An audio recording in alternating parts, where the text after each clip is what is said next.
autre secteur en pleine expansion, la vente de vin en ligne. Depuis 10 ans, de nombreux sites fleurissent sur Internet. La progression des achats en France et dans le monde est fulgurante. Avant d'en parler avec notre expert, d'abord voyez ce reportage. Il est signé Jean-Pierre Stahl. Sur la toile, les sites de vente en ligne sont légion. Parmi les plus récents, le bordelais 12bouteilles.com qui a trouvé le concept original du carton panaché.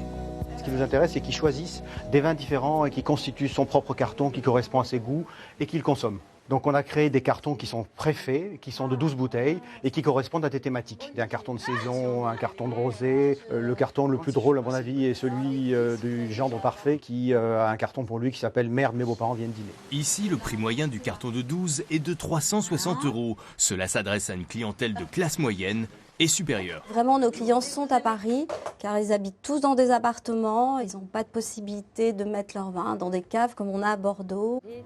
Internet, un marché d'avenir avec une visibilité mondiale. Il faut faire preuve d'originalité, mais aussi être bien placé en prix. Image signée Olivier Prax. Bonjour Frédéric Lotte. Bonjour Sandrine. Qui sont ces acheteurs de vin sur Internet ? D'abord, il faut rappeler que 24% effectivement des Français achètent leur vin sur Internet, dont 9% via smartphone. Le profil généralement de l'acheteur sur Internet, c'est un homme âgé de plus de 35 ans, de catégorie socio-professionnelle CSP+, de niveau Bac plus 5 voire plus, et gagnant entre 30 et 60 000 € par an. Ce qui ne veut pas dire qu'on doit exclure les femmes, les jeunes, les acheteurs occasionnels, les grands acheteurs et les experts. Et pour 82% de ces gens-là, il est primordial d'aller chercher de l'information sur les forums, les blogs et Facebook avant de se décider d'acheter. Alors qu'est-ce qu'ils recherchent ? Faire un coup ? Non, pas nécessairement. Effectivement, il est toujours admis que l'on trouve des prix toujours plus attractifs que chez les cavistes ou en grande surface ou dans des boutiques spécialisées.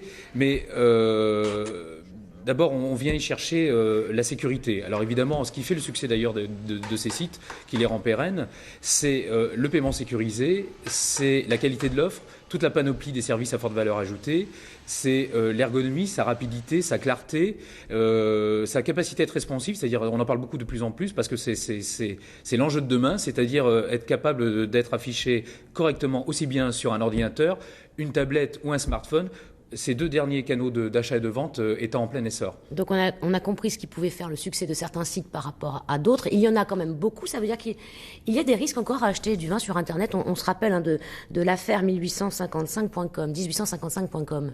Oui, absolument. Ce qui est effrayant, c'est de constater qu'il y a 325 cybermarchands en France. Pourquoi ? Parce que ce secteur est en croissance exponentielle, donc il attise toutes les convoitises. Donc dans ce dédale de tous ces cybermarchands, ça peut effectivement effrayer, on ne sait pas vers qui se tourner. La règle d'or, c'est d'abord de se tourner vers les acteurs historiques, qui soient pure players, c'est-à-dire exclusivement présents sur Internet, ou brick and mortar, c'est-à-dire qui ont des boutiques physiques et présents également sur Internet.